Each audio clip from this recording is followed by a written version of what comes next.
Well, Bill Dorris lived in the Midstate, and an employee at a business he used to own confirmed his passing to me earlier this morning, though they didn't know the exact cause of death. Now, Dorris owned the private land where a statue of Nathan Bedford Forrest, a Confederate general and early leader of the Ku Klux Klan, can be seen clearly from the interstate. It's been vandalized several times over the years, pink paint thrown on it in 2017, and the words "monster" painted on it just last month. Dorris never had any of it cleaned off. Previous Metro Council members even passed a resolution to block the I-65 view of this statue with shrubbery, but the Tennessee Department of Transportation didn't approve it. Community advocate Davy Tucker Jr. acknowledges that you can do whatever you want to on your own private property, but he also says these Confederate monuments represent a failure to reckon with the South's history of violence and racial inequality. When a certain part of our population feels that it's their right to continue to display them prominently in places where they were originally put up to intimidate, that I think that it's hard to separate ourselves from that attempt at continued intimidation. This isn't the only contentious fixture of Nathan Bedford Forrest in the Midstate. Efforts to remove a bust of him from the state capitol have been going on for decades, and there's currently a motion before the State Historical Commission to remove it. They're going to be voting on that in 2021. Now, we're going to continue digging deeper into the future of this land and the future of that statue. It's called a license plate reader, and some neighboring police departments like Mount Juliet use them and say they've been pretty effective. And those living in Antioch say they are tired of seeing marks like this around town, worrying about being hit and the drug activity that police say drag racing is bringing into the neighborhood. So I wanted to know, if we know that this tool is effective, why have we not used it already? This is street art that those living in Antioch say they don't want around. Those things are going to come along with, the illegal street racing that's going on. Carrie Crawford, who lives in Antioch, says since the pandemic shutdowns, streets like Old Hickory Boulevard and Bell Road have been empty of regular traffic, but now packed with vehicles drag racing, especially on the weekends.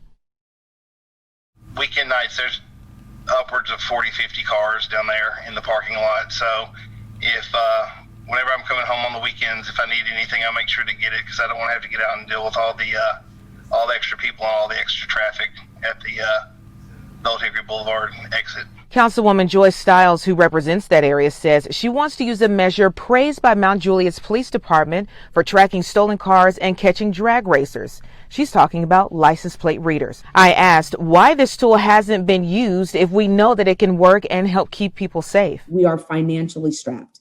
We don't have the room, but we also don't have the room for the crime that's happening, the reckless driving, the fatalities, the property destruction as well. Councilwoman Stiles says she's looking into private funding for the cameras. Now, Metro Police started doing stings in that area, and last Friday, they made 4 arrests and caught 13 drivers attempting to drag race. Tuesday, Metro Council will take a second vote on a bill that would approve deploying the plate readers and take public comment. I just want my neighborhood to be safe. I want the families, my family, everybody else's family that live in that area to have a safe place to live and a safe place to stay. Now, there are some council members and some who live in the area who express concerns about privacy safety when it comes to the license plate readers. Councilwoman Stiles says that there is very limited and exclusive access to that information, and that data is not stored any longer than 30 days. More on this next week when council takes this up for a vote. Fox 17 News in a code red weather alert as the first snowfall of the season will mean slick spots overnight and in the morning. Here's a live look at snow on the ground in both Cookeville and Franklin tonight. In Nashville, drivers are seeing some wet roads. And some school systems are already pulling the plug, deciding to close or delay classes for tomorrow. And those are scrolling now at the bottom of your screen. Let's check in with Fox 17 Code Red Chief Meteorologist Katie Morgan with what to expect overnight. Yeah, Scott and Stacy, it's no joke. In fact, I was driving back in from a dinner break this evening, and those roads are slick. Those bridges and overpasses here are slick. Even here in Nashville, the roads look dry, but you will find a few of those isolated slick spots.